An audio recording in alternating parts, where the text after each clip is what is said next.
Assalamualaikum warahmatullahi wabarakatuh. Perkenalkan, nama saya Gibi Gabriela Welong dari kelas Kimia A dengan NIM 4424237. Hari ini saya akan mempresentasikan tentang utilitas pabrik. Yang pertama itu ada utilitas pabrik atau industri. Sebuah pabrik mempunyai dua sistem proses utama, yaitu sistem pereaksian dan sistem proses pemisahan dan pemurnian. Kedua sistem tersebut membutuhkan kondisi operasi pada suhu dan tekanan tertentu. Sistem pemindahan panas bertugas memberikan panas dan menyerap panas.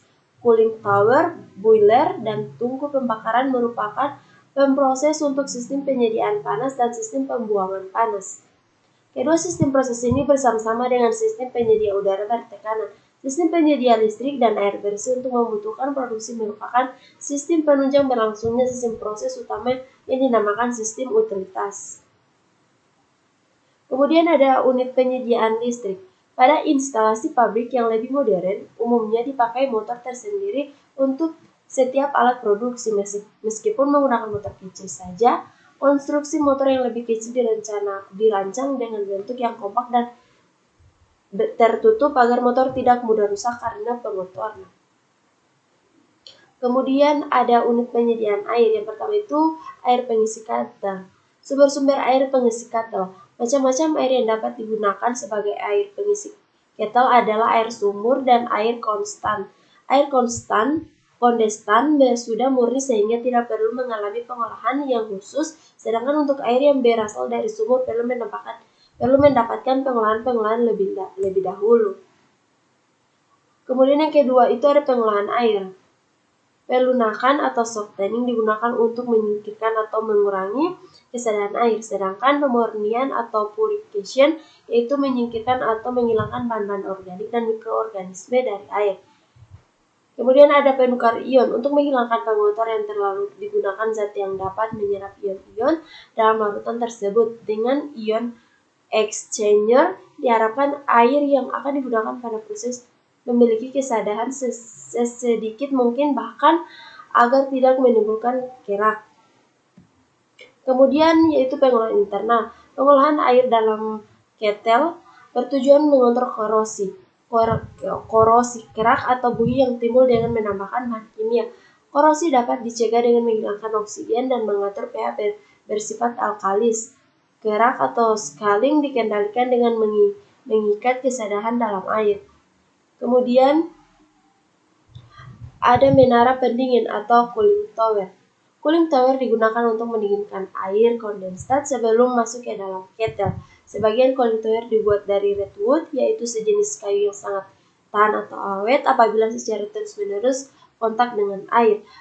Bahkan isian atau internal packing biasanya merupakan susunan kayu yang dipasang horizontal. Ruang kosong menara sangat besar, biasanya lebih dari 90%, supaya penurunan tekanan atau pressure drop udara bisa serendah mungkin.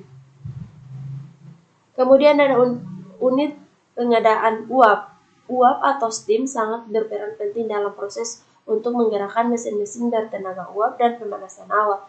Uap yang dihasilkan mempunyai tenaga termis, tenaga potensial, dan tenaga kinetis yang dimanfaatkan sebagai berikut. Yang pertama ada tenaga termis yang dikandung uap dapat langsung digunakan sebagai bahan pemanas pada proses industri. Kedua, ada tenaga potensial dari uap diubah menjadi tenaga mekanik dengan mesin uap untuk selanjutnya diperoleh tenaga mekanik.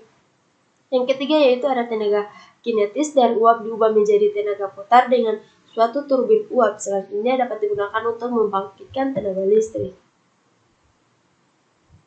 Kemudian ada jenis-jenis kompresor. Yang pertama itu kompresor reciprocating atau kompresor reciprocating paling banyak digunakan untuk mengkompresi baik udara maupun refrigerant. Kemudian yang kedua ada kompresor rotari. Kompresor rotari mempunyai rotor dalam satu tempat dengan piston dan memberikan pengeluaran kontinu bebas denyutan. Kompresor beroperasi pada kecepatan tinggi dan umumnya menghasilkan hasil keluaran yang lebih tinggi dibandingkan. Kemudian yang ketiga yaitu kompresor kontrifugal merupakan kompresor yang bekerja kontinu dengan sedikit bagian yang bergerak, lebih sesuai dengan lebih sesuai digunakan pada volume yang besar di mana dibutuhkan bebas minyak pada udaranya. Kompresor udara sentrifugal adalah kompresor yang dirancang bebas minyak pelumas. Gear yang dilumasi minyak pelumas terletak terpisah dari udara dengan pemisahannya menggunakan seal pada poros dan ventilasi atmosferis. Kemudian ada macam-macam bahan bakar. Yang pertama itu berdasarkan sifat. Bahan bakar fosil seperti batu bara, minyak bumi, dan gas bumi. Kemudian bahan bakar nuklir itu yaitu seperti uranium, plutonium. Pada bahan bakar nuklir kalori diperoleh dari hasil reaksi rantai penguraian atom-atom melalui peristiwa radioaktif. Kemudian ada bahan bakar organik seperti sisa tumbuh-tumbuhan, minyak nabati, minyak hewani. Kemudian berdasarkan wujud padat, cair, dan gas yaitu berdasarkan cara terjadinya, yaitu pertama itu termasuk bahan bakar padat alamiah ialah antarasit, batu bara buteman, lignit, kayu api, sisa tumbuhan.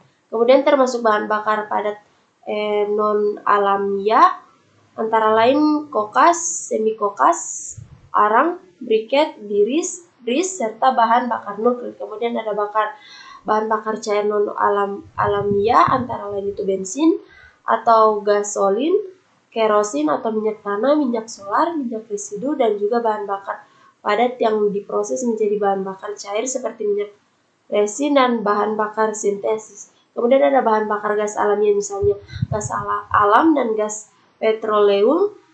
Bahan bakar gas non alamiah misalnya gas renka atau cracking gas dan prosedur gas. Baik, itulah presentasi dari saya. Wassalamualaikum warahmatullahi wabarakatuh.